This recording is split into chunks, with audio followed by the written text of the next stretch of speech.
Hello everyone, welcome to Himachal Gyan. तो आज का most important topics Kangra district की ज्योग्राफी एंड इकोनॉमी आज यहाँ पे हम पढ़ेंगे। तो मैंने इसमें सोर्सेज यूज़ किए हैं, लगभग 3-4 बुक्स, साथ में ऑनलाइन सोर्सेज यहाँ पे यूज़ किया है। तो आप सबसे मेरी रिक्वेस्ट है कि आप वीडियो को पूरा देखें और साथ में नोट्स बनाएँ। तो चलिए हम यहाँ पे डिस्कस करते हैं कांगड़ा डिस्ट्रिक्ट की ज्योग्राफी एंड इकोनॉमी को। सबसे पहले इसका जो गठन हुआ था 1 नवंबर 1966 हुआ था, जब कांगड़ा डिस्ट्रिक्ट पंजाब से अलग हुआ था। इसके बाद कांगड़ा डिस्ट्रिक्ट 1 सितंबर 1972 को कांगड़ा डिस्ट्रिक्ट से ऊना एंड हमीरपुर अलग हुए थे। तो ये छोटी सी इन्फॉर्मेशन थी। साथ में इसका हेडक्वार्टर है, मुख्यालय इसका धर्मशाला में है, और इसका जो कुल क्षेत्रफल है 5739 वर्ग किलोमीटर इसका क्षेत्रफल है। अगली इन्फॉर्मेशन हिमाचल प्रदेश की 2011 जनगणना के आंकड़े यहाँ पे हम डिस्कस करेंगे। तो सबसे पहले हम देखते हैं जनसंख्या। तो कांगड़ा डिस्ट्रिक्ट की जनसंख्या है 15,07,223, जो कि सबसे ज़्यादा है पूरे हिमाचल प्रदेश में, फर्स्ट पोजीशन पे है। इसके बाद जनघनत्व 263 है, जो कि फिफ्थ पोजीशन पे है। इसके बाद हम देखते हैं लिटरेसी रेट। तो कांगड़ा डिस्ट्रिक्ट का लिटरेसी रेट है 86.49%, जो कि तीसरे स्थान पर है। अब देखते हैं हम पुरुष साक्षरता, जो कि 92.55% है। इसके बाद महिला लिटरेसी रेट, जो कि 80.82% है। अब इसमें कांगड़ा डिस्ट्रिक्ट में ग्राम पंचायतें हैं 760। दशकीय वृद्धि दर 12.56%। दशकीय वृद्धि दर मतलब 2001 से लेकर 2011 तक, जो कि 7वें स्थान पर है। अब इसका हम लिंग अनुपात देखते हैं 1013 है, जो कि दूसरे स्थान पर है। इसके बाद प्रदेश में जनसंख्या का योगदान 21.98% है। अगला है शिशु लिंग अनुपात, जो कि 873 है। तो ये इम्पोर्टेंट इन्फॉर्मेशन मैंने एक जगह दे दी है आपको, 2000 जनगणना के आंकड़े यहाँ पे। अगला है, हम देखते हैं कि कांगड़ा डिस्ट्रिक्ट के साथ कौन कौन से ज़िले अटैच हैं। तो हम मैप के थ्रू पढ़ते हैं। ज्योग्राफी आप मैप के थ्रू पढ़ोगे तो आप बिल्कुल आसानी से आपके दिमाग में ये बैठ जाएगा। तो आइए हम देखते हैं। कांगड़ा डिस्ट्रिक्ट के नॉर्थ में है चंबा डिस्ट्रिक्ट। जब हम थोड़ा सा नॉर्थ और ईस्ट की तरफ चलते हैं तो ये देखना यहाँ पे है लाहौल स्पीति। अब ईस्ट में जाते हैं तो ईस्ट में पड़ता है कुल्लू। अब थोड़ा सा हम ईस्ट और साउथ में आते हैं तो यहाँ पे पड़ेगा मंडी। अब जब हम साउथ में जाते हैं तो नीचे पड़ेगा हमीरपुर। जब हम साउथ से वेस्ट की तरफ जाते हैं, मतलब साउथ एंड वेस्ट के बीच में पड़ता है ऊना। अब यहाँ देख रहे हैं आप खाली स्पेस है, तो ये बाउंड्री अटैच करता है पंजाब से, तभी कांगड़ा पंजाब का हिस्सा था। तो यहाँ पे मैंने अटैच कर दिए। तो यहाँ से क्वेश्चन बनता है कि कांगड़ा जिले के साथ कितने ज़िले अटैच्ड हैं। तो 1, 2, 3, 4, हमीरपुर 5 एंड ऊना 6। तो आपने याद रखना है कि 6 ज़िले कांगड़ा डिस्ट्रिक्ट के साथ अटैच्ड हैं। तो यहाँ से ये क्वेश्चन जरूर बनता है। तो अगला डिस्कस करते हैं पर्वत श्रृंखलाएँ। तो सबसे पहले धौलाधार श्रृंखला, तो इसे मोलाक पर्वत के नाम से जाना जाता है। तो आपके लिए क्वेश्चन बनता है कि मोलाक पर्वत किससे संबंधित है, मतलब तो ये डिफिकल्ट रहता है मेनाक और मोलाक में। तो मैं आपको एक छोटा सा ट्रिक यहाँ पे बताऊँगा। इसमें लिखा है मोलाक, तो मोलाक में क्या आता है ला, और धौलाधार में क्या आता है ला। तो ला से ला आप याद रखें, और दूसरा है मेनाक, तो मेनाक है शिवालिक से। तो आपको ये आपके दिमाग में जब भी क्वेश्चन आएगा एग्जाम में तो आपको याद रहेगा कि मोनाक धौलाधार। ठीक है। अगला है यह श्रृंखला ब्यास नदी के दाएं किनारे से शुरू होकर और कुल्लू जिले से सीमा बनाते हुए सौरी दर्रा तक जाती है, मतलब इसकी जो रेंज है यहाँ तक है। इसके बाद यह श्रृंखला बड़ा बंगाल से गुजरती हुई, जिसकी जो हाइट है 6000 मीटर, और एक अन्य पर्वत श्रृंखला हाथीदार के समांतर चलती है। मतलब ये जो धौलाधार है ये हाथीदार के साथ साथ चलती है, जो कि हाथीदार है चंबा डिस्ट्रिक्ट में, जो प्रदेश के 2 जिलों कांगड़ा व चंबा की सीमा बनाती है। तो ये आपने छोटी सी इन्फॉर्मेशन याद रखनी है, यहाँ से क्वेश्चन पक्का बनता है। अगला है पपरोला श्रृंखला। तो पपरोला श्रृंखला कांगड़ा घाटी को बीड़ बंगाल से अलग करती हुई पपरोला के समीप बिनबा नदी को पार करती हुई मंडी जिले की तरफ जाती है, जहां इसका नाम सिकंदर धार है। ठीक है, तो याद रखें मंडी जिले में इसको सिकंदरधारा बोला जाता है और यहाँ पे ये जो कांगड़ा डिस्ट्रिक्ट में इसको पपरोला श्रृंखला कहा जाता है। तो ये पर्वत श्रृंखलाएँ से रिलेटेड इन्फॉर्मेशन थी। अगला है नदियाँ, रिवर्स। सबसे पहले ब्यास नदी, हम जानते हैं इसके बारे में पूरी डिटेल में। इसका उद्गम स्थान है रोहतांग दर्रा, जिसको पुराना नाम कहा जाता है भृगु तुंग। वैदिक नेम अर्जकिया। यहाँ पे कन्फ्यूजन होती है थोड़ी सी रावी व्यास में कि इसका वैदिक नेम क्या है, तो यहाँ भी हम ट्रिक से समझते हैं। तो वैदिक नेम इसका में अर्जकिया में क्या है, या, और व्यास में क्या था, या। तो या से या, जब या आएगा तो आपने याद रखना है अर्जकिया। व्यास मतलब या, वैदिक नेम अर्जकिया, इजली आपको याद हो जाएगा, ठीक है। इसके बाद संस्कृत नेम इजली है विपाशा। इसकी कुल लंबाई है 460 किलोमीटर। इसके बाद हिमाचल प्रदेश में इसका प्रभाव क्षेत्र है, मतलब ये हिमाचल प्रदेश में इतने एरिया में बहती है, 256 किलोमीटर। अगला है इसका जो प्रवेश स्थान है कांगड़ा डिस्ट्रिक्ट में, ये संधोल में प्रवेश करती है और ये कांगड़ा डिस्ट्रिक्ट को छोड़ती है मिरथल में, ठीक है। तो ये प्रवेश स्थान और इसको जो लीव करती है, दोनों याद होने चाहिए। इसके बाद इसकी हम सहायक नदियाँ देखते हैं। तो सबसे पहली है बिनमा नदी, जिसका उद्गम स्थान है वैजनाथ की पहाड़ियों से। अगला है न्यूगल खड्ड, सुजानपुर टीरा के पास ब्यास में मिलती है। अगला है बाणगंगा तथा इसकी सहायक खड्डें देहर व चक्की नाला पंजाब राज्य के गुरदासपुर जिले के साथ कांगड़ा जिले की सीमा बनाती हैं। तो ये थी ट्रिब्यूटरीज ऑफ ब्यास रिवर, ठीक है। सहायक नदियाँ यहाँ पे मैंने डिस्कस कर दी है।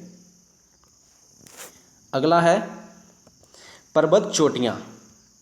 तो सबसे पहले है हनुमान टिब्बा, जो कि कुल्लू और कांगड़ा की सीमा के बीच में है, ठीक है। ये दोनों जिलों से साथ अटैच्ड है हनुमान टिब्बा, जिसकी हाइट है समुद्र तल से 5860 मीटर। अगला है घुरातन तनु, ये भी कुल्लू और कांगड़ा से अटैच्ड है, दोनों डिस्ट्रिक्ट से साथ। इसकी हाइट है 4760 मीटर। और अगली है चोलांग, जो अकेली कांगड़ा जिले में पड़ती है। तो इसकी हाइट है 3270 मीटर। तो मतलब अगर कांगड़ा में पूछी जाएगी अकेली कौन सी है, तो क्वेश्चन यहाँ से बनता है कि कांगड़ा की पर्वत चोटी बताओ आप। तो क्वेश्चन है चोलांग अकेली कांगड़ा की, बाकी हनुमान टिब्बा एंड घुरातन तनु ये दोनों कुल्लू और कांगड़ा में पड़ती है। अगला हम डिस्कस करते हैं दर्रे एंड जोत। तो पहला है तामसर, ये है कांगड़ा और बड़ा बंगाल के बीच में। इसकी समुद्र तल से हाइट है 4572 मीटर। अगला है गैरोजोत, जो कि कांगड़ा में ही है, ये इसकी हाइट है 4660 मीटर। अगला है मकोड़ी जोत, ये भी कांगड़ा में पड़ता है और इसकी हाइट है 5190 मीटर। तो ये हैं पासिस, ठीक है, कांगड़ा डिस्ट्रिक्ट के पासिस हैं ये। नेक्स्ट झरने वो चश्मे, वाटरफॉल्स। पहला है भागसूनाथ, जो कि धर्मशाला से अब जाओगे तो भागसूनाथ, ठीक है, मैक्लोडगंज में पड़ता है। तो ये कोल्ड वाटरफॉल है। अगला है ज्वालामुखी, ये भी कोल्ड वाटरफॉल है। सुलह, ये भी कोल्ड वाटरफॉल है। लुलानी, ये भी कोल्ड वाटरफॉल है। तो लुलानी की खोज कैप्टन ए कॉलमन ने की थी। तो ये वाटरफॉल याद रखने हैं आपके कांगड़ा डिस्ट्रिक्ट के, भागसूनाथ, ज्वालामुखी, सुलह, लुलानी। नेक्स्ट है झीलें, लेक्स। पहली है डल झील। तो डल झील की समुद्र तल से ऊंचाई है 1775 मीटर। इसकी जब आप यहाँ से जाओ, धर्मशाला से जाओगे, तो धर्मशाला से ये 11 किलोमीटर की दूरी पर स्थित है।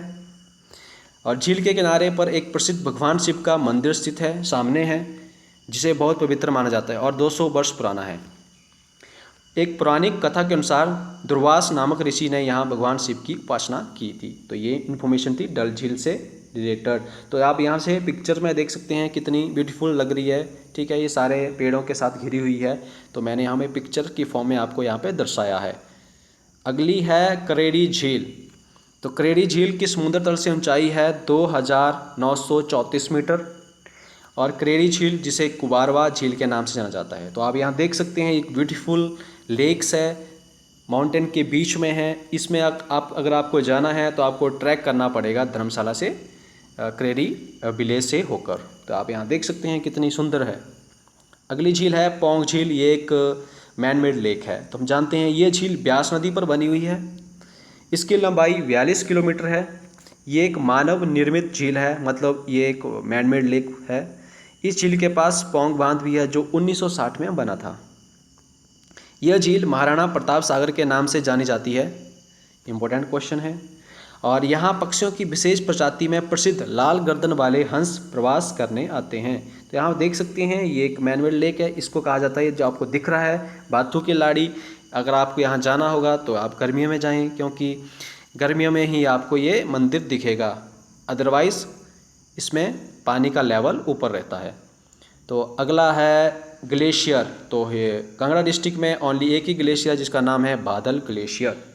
तो ये ग्लेशियर पीर पंजाल श्रृंखला की दक्षिण पश्चिम ढलान पर जिला कांगड़ा के बड़ा भंगाल क्षेत्र में स्थित है। जब आप मंडी की तरफ, मतलब पालमपुर से होकर मंडी की तरफ जाओगे तो बीच में एक बिरोट विलेज आएगा, वहाँ पे बिरोट विलेज में ही ये बड़ा भंगाल पड़ता है। तो इसे बादल नदी को पानी मिलता है। तो ठीक है, इसके बारे में डिस्कस कर दिया मैंने। अगला है घाटियाँ।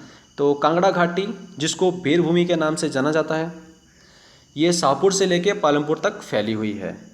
मतलब इसमें प्रमुख नगर है जैसे कि धर्मशाला, नूरपुर, पालमपुर, कांगड़ा और बैजनाथ। धौलाधार पर्वत श्रृंखला इसी घाटी में पड़ती है, मतलब कांगड़ा घाटी में ही धौलाधार की रेंज पाई जाती है।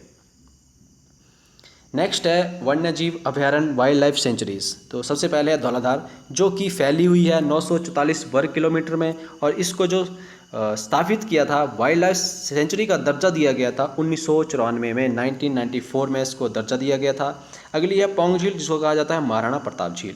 तो ये फैली हुई है 307 वर्ग किलोमीटर, और ये 1 जून 1983 में इसको वाइल्ड लाइफ सेंचुरी का दर्जा दिया गया था। नेक्स्ट है मंदिर, टेम्पल्स ऑफ कांगड़ा डिस्ट्रिक्ट। सबसे पहला है ज्वालामुखी टेम्पल, आप पिक्चर की फॉर्म में देख सकते हैं।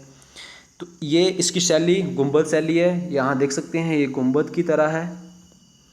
इसको महाराणा रणजीत सिंह ने 1813 ईस्वी में यहाँ पर स्वर्ण जल का गुंबद बनवाया था, और यहाँ पर सती की जीभ भी गिरी थी। तो ये इम्पोर्टेंट इसकी इन्फॉर्मेशन है ज्वालामुखी मंदिर से रिलेटेड। तो यहाँ पे कोई भी मूर्ति नहीं है, ओनली यहाँ पे ज्वाला ही जलती है। अगला है ब्रिजेश्वरी देवी मंदिर। ये कांगड़ा डिस्ट्रिक्ट के वेस्ट एंड से थोड़ा सा पीछे पड़ता है। तो ये भी एक गुंबद शैली का है। इसमें खास बात क्या है, इसमें हिंदू स्ट्रक्चर देखना है इसका। सबसे पहले हिंदू है, सेकंड मुस्लिम का है, थर्ड इसमें सिख का है। तो यहाँ तीनों धर्म के जो स्ट्रक्चर है यहाँ पे बनाया गया है। तो इस मंदिर को महमूद गजनवी ने तोड़ा था, जिसे बाद में पुनः बनवा दिया गया था, और यह 1905 ईस्वी के भूकंप में क्षतिग्रस्त हो गया था। ठीक है, तो इसको नुकसान हुआ था जब इसमें भूकंप आया था 1905 में। तो ये देख लेना यहाँ पे कितना ये भी ब्यूटीफुल टेम्पल है। अगला है मशहूर रॉक कट टेम्पल। इसकी शैली जानते हैं। सबसे पहले इसको शिखर शैली है और ये नागर शैली है। इन दोनों में से कोई भी एग्जाम में पूछ ली जाती है। तो कश्मीर के राजा ललित आदित्य ने 8वीं शताब्दी में इसे बनवाया था। ये मंदिर मुख्यतः शिव को समर्पित है।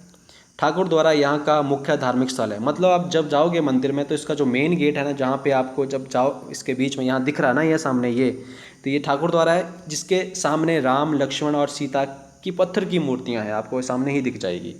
मशहूर रॉक कट मंदिर 15 मंदिरों का समूह है और इसे हिमाचल का अजंता भी कहा जाता है। इम्पोर्टेंट है ये। इसके बाद कांगड़ा जिले में चट्टान को काट कर पहाड़ की चोटी पर बने इन मंदिरों को सर्वप्रथम 1913 में एक अंग्रेज H.L. स्टलवर्थ ने खोजा था। ठीक है, सबसे पहले याद रखें, ये भी इम्पोर्टेंट इन्फॉर्मेशन है ये भी। तो आप देख सकते हैं ये भी कितना एक सुंदर मंदिर है। अगला है बैजनाथ मंदिर। तो इसका शैली है शिखर शैली। यह मंदिर भगवान शिव को समर्पित है। बैजनाथ मंदिर अयूक एंड मयूक नामक 2 स्थानीय व्यापारियों द्वारा 1204 ईस्वी में इसे बनवाया था। बैजनाथ के शहर के बारे में एक और दिलचस्प बात यह है कि यहाँ सुनार की दुकान नहीं है। तो ये इम्पोर्टेंट नोट आपके लिए इन्फॉर्मेशन है। यहाँ पे कोई भी सुनार की दुकान नहीं है, आप उसके मार्केट में देख सकते हो।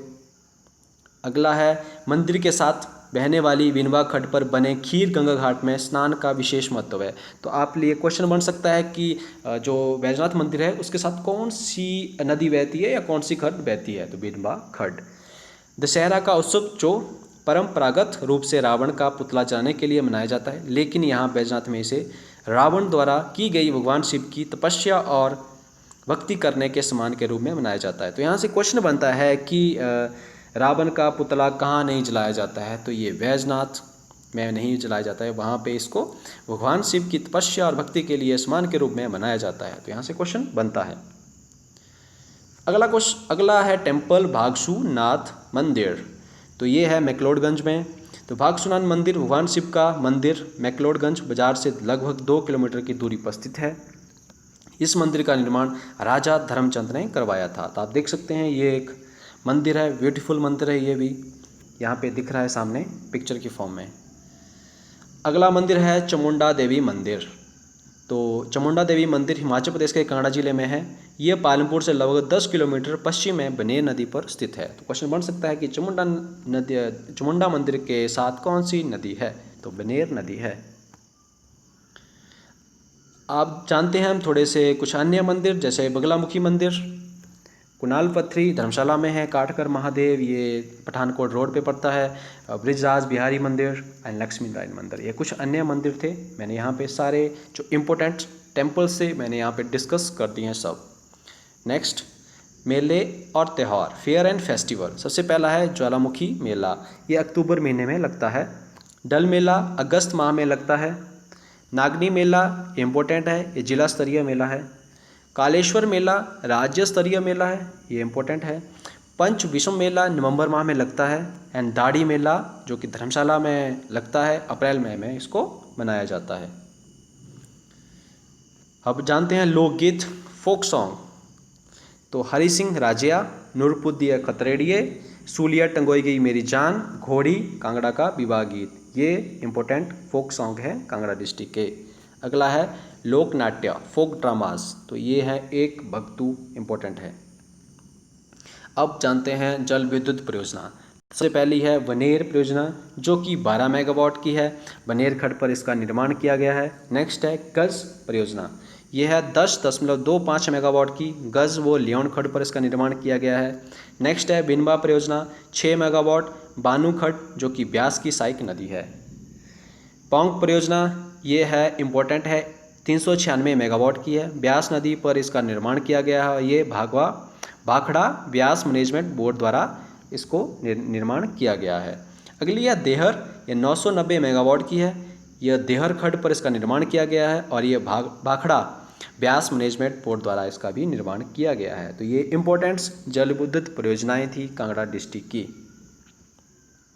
अगला है जोगिंदरनगर पठानकोट रेल लाइन। तो सबसे पहले ये एक नैरो गेज लाइन है। इसका निर्माण 1926 में शुरू हुआ था। इसमें पहली ट्रेन जो चली थी 1929 में चली थी। इसमें 2 सुरंग है। इस पुल 993 गज खड्ड पर सबसे लंबा नैरो गेज पुल है भारत का। तो ये इंपॉर्टेंट क्वेश्चन है कि जो नैरो गेज पुल है ना, वो गज खड्ड पर पठानकोट रेलवे लाइन पर है। रेल लाइन की लंबाई 113 किलोमीटर है। इसे कांगड़ा वैली रेलवे के नाम से जानते हैं।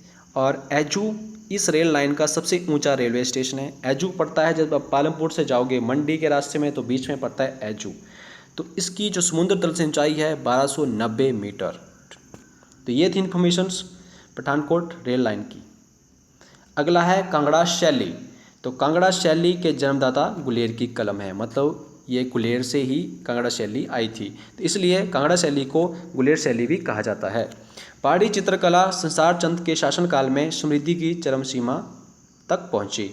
नदौन, सुल्तानपुर टीरा और आलमपुर कांगड़ा शैली के प्रमुख केंद्र थे। हिमाचल में कांगड़ा शैली सेऊ वंशज की देन है। तो किसकी देन है? सेऊ वंशज की देन है। सेऊ उसका पुत्र मनकू नैनसुख गुलेर के प्रसिद्ध चित्रकार थे, जिन्हें कांगड़ा बुलाया गया था। कांगड़ा शैली में गीत गोविंद, बारहमासा, सतसई, रामायण, भगवद गीता जैसे विषयों का रेखांकन हुआ है। और मैटकॉफ ने सर्वप्रथम कांगड़ा शैली के चित्रों की खोज की थी। तो आप देखना यहाँ पे मैंने पिक्चर्स डाली हुई है कांगड़ा शैली की, देखना कितनी ब्यूटीफुल पिक्चर्स है। उस टाइम की पिक्चर्स देखना, ये कितनी अच्छी पिक्चर्स होती थी। तो ये इस तरह कांगड़ा शैली थी ये। अगला है अंद्रेटा आर्ट गैलरी। तो ये कांगड़ा जिले के अंद्रेटा में स्थित है, इसलिए इसको अंद्रेटा आर्ट गैलरी कहा जाता है। यहाँ शोभा सिंह की अनेक कृतियाँ रखी गई है। इसे शोभा सिंह आर्ट गैलरी के नाम से जाना जाता है। इसमें उमर ख़्याम, सोनी महमाल, हीर रांझा की प्रसिद्ध कृतियाँ हैं। यहाँ से क्वेश्चन बनता है कि ये किससे संबंधित है। इसे नोरा रिचर्ड्स जो कि शोभा सिंह की पत्नी ने स्थापित किया।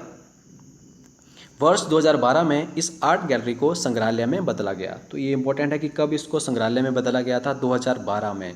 तो ये इन्फॉर्मेशन थी अंद्रेटा आर्ट गैलरी, जो कि शोभा सिंह आर्ट गैलरी के नाम से प्रसिद्ध है। अगला है कांगड़ा कला संग्रहालय, यह धर्मशाला में स्थित है। इसकी स्थापना 1991 ईस्वी में हुई थी। नेक्स्ट, वायु परिवहन एयरपोर्ट, तो गग्गल में कांगड़ा डिस्ट्रिक्ट का एयरपोर्ट है। यह 20 दिसंबर 1989 से प्रयोग में लाया जाने लगा और ये हिमाचल प्रदेश का सबसे बड़ा हवाई अड्डा है, जिसकी समुद्र तल से ऊंचाई 700 मीटर है। तो इम्पोर्टेंट है ये भी। अगला है सिंचाई परियोजना, तो शाह नहर परियोजना, यह हिमाचल प्रदेश की सबसे बड़ी परियोजना है।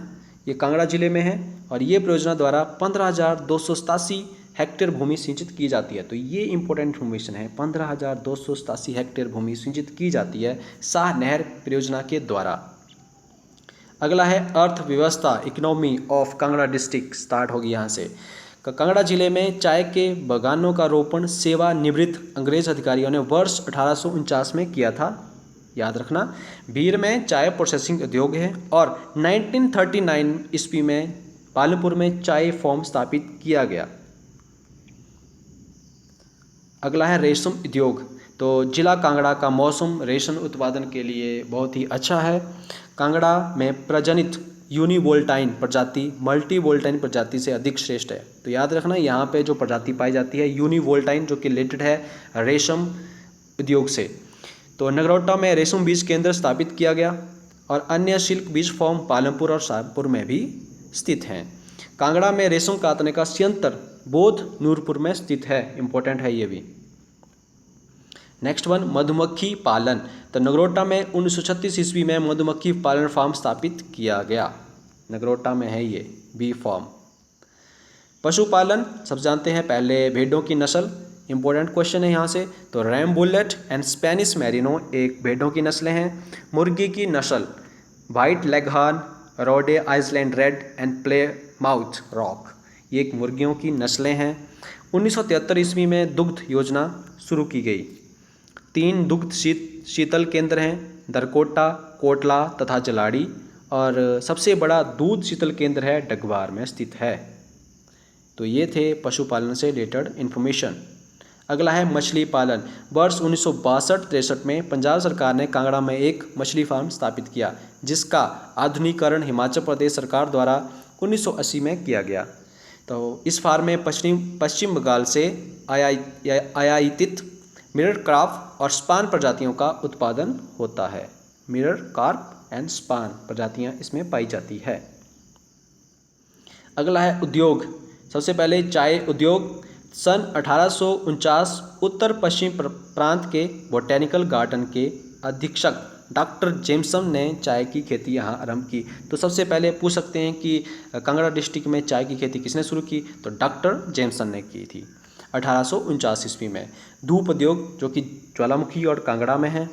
कत्था उद्योग, कांगड़ा जिले में खैर के बहुत पेड़ पाए जाते हैं, तो खैर की लकड़ी से कत्था निकाला जाता है। तो कत्था किससे संबंधित है, खैर की लकड़ी से, क्वेश्चन बनता है यहाँ से। खनिज, चूना पत्थर धर्मकोड क्षेत्र में पाया जाता है। स्लेट की मुख्य खदानें खनियारा, खारली, भागसू तथा योल कैंप के उत्तर में स्थित है। प्राकृतिक गैस, नेचुरल गैस पाई जाती है ज्वालामुखी क्षेत्र में। नेक्स्ट, धर्मशाला के बारे में इन्फॉर्मेशन जानते हैं। तो इसका स्थापना हुई थी 1849 में। वर्ष 1855 में इसे कांगड़ा का मुख्यालय घोषित कर दिया गया था। 55 में धर्मशाला छोटा तिब्बत या छोटा लहासा के नाम से भी जाना जाता है।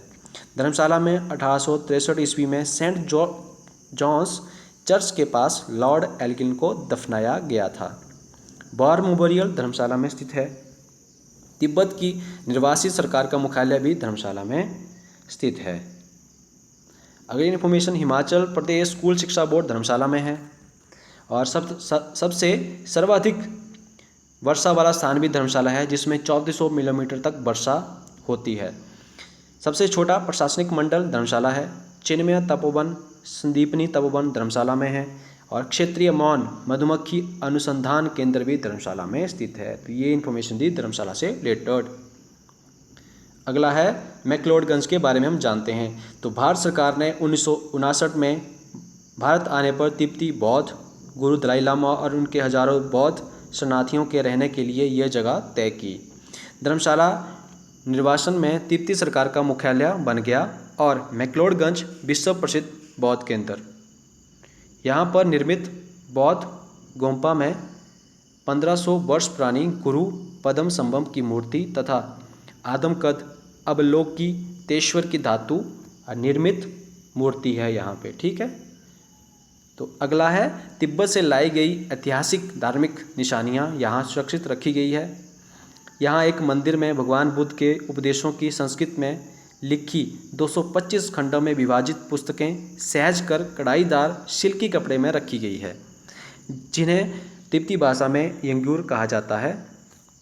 निर्वासित तिब्बती सरकार द्वारा अपनी भावी पीढ़ी को तिब्बतन परंपराओं, शिक्षा व्यवस्था, धर्म, संस्कार तथा स्वास्थ्य के प्रति अवगत करवाने के लिए Tibetan institute of performing arts, जिसको हम टिप्पा कहते हैं, वर्ष 1959 में ही स्थापित कर दिया गया था। इस संस्थान जो कि टिप्पा है द्वारा प्रतिवर्ष एक सम्मेलन का आयोजन किया जाता है जिसे सोतु पुकारते हैं। तो इम्पोर्टेंट है ये। ठीक है, स्योत्यू तिब्बत की पारंपरिक चित्रकारी को थनका कहते हैं। ठीक है, चित्रकारी इनकी थनका कहते हैं। आर्ट फॉर्म को संरक्षित करने के लिए नारवुलिंग का संस्थान स्थापित किया गया है। प्रतिवर्ष दिसंबर माह में मैक्लोडगंज में आयोजित होने वाला अंतर्राष्ट्रीय हिमालयन महोत्सव यहाँ मनाया जाता है। तो ये थी important information related to McLeodganj, मैंने यहाँ पूरी डिस्कस कर दी है। नेक्स्ट हम जानते हैं बैजनाथ के बारे में। इस स्थान का प्राचीन साहित्य में वर्णित नाम कीरग्राम, जो बिंदुका नदी के किनारे स्थित है। आधुनिक समय में बिंदुका नदी का नाम बिनवा है, जो ब्यास नदी की सहायक है। तो ये थी इन्फॉर्मेशन ब्यासनाथ से। अगला है किताबें। तो कांगड़ा पेंटिंग के ऑथर हैं MS रंधावा और संसार चंद ऑफ कांगड़ा के हैं JC फ्रेंच। नेक्स्ट है विश्वविद्यालय और कॉलेज। सबसे पहले पालमपुर में कृषि विश्वविद्यालय है, जिसकी स्थापना 1 नवंबर 1978 में की गई थी। तो आप लोगों को पूरी यहाँ पे डेट याद रखनी है, 1 नवंबर 1978। पपरोला में आयुर्वेदिक कॉलेज है, जिसकी स्थापना 3 मार्च 1978 ईस्वी में की गई थी। धर्मशाला में केंद्रीय विश्वविद्यालय है स्थित है और इसकी जो स्थापना रखी गई थी 2009 ईस्वी में रखी गई थी। और council of scientific and industrial research complex, जो कि पालमपुर में, ये CSIR-IHPT के नाम से जाना जाता है। तो ये थे विश्वविद्यालय एंड कॉलेज। नेक्स्ट है धर्मशाला के प्रसिद्ध व्यक्ति। वैसे व्यक्ति तो बहुत सारे हैं, बट मैं यहाँ से थोड़े से आपको धर्मशाला के प्रसिद्ध व्यक्तियों के बारे में हम चर्चा करते हैं। सबसे पहले हैं मेजर सोमनाथ शर्मा। तो स्वतंत्र भारत के प्रथम परमवीर चक्र विजेता, जिन्हें मरणोपरांत यह पुरस्कार 1948 ईस्वी में मिला था। तो याद रखना, PBC चक्र प्रथम मिला था मेजर सोमनाथ शर्मा को। अगले हैं जनरल विश्वनाथ शर्मा। तो मेजर सोमनाथ शर्मा के छोटे भाई भारतीय सेना के 15वें सेनाध्यक्ष। तो ये थे चीफ आर्मी के चीफ थे ये जनरल विश्वनाथ शर्मा। इनका कार्यकाल 1 मई 1988 से 3 जून 1990 तक रहा। इम्पोर्टेंट है ये। नेक्स्ट वन है न्यायाधीश मेहरचंद महाजन।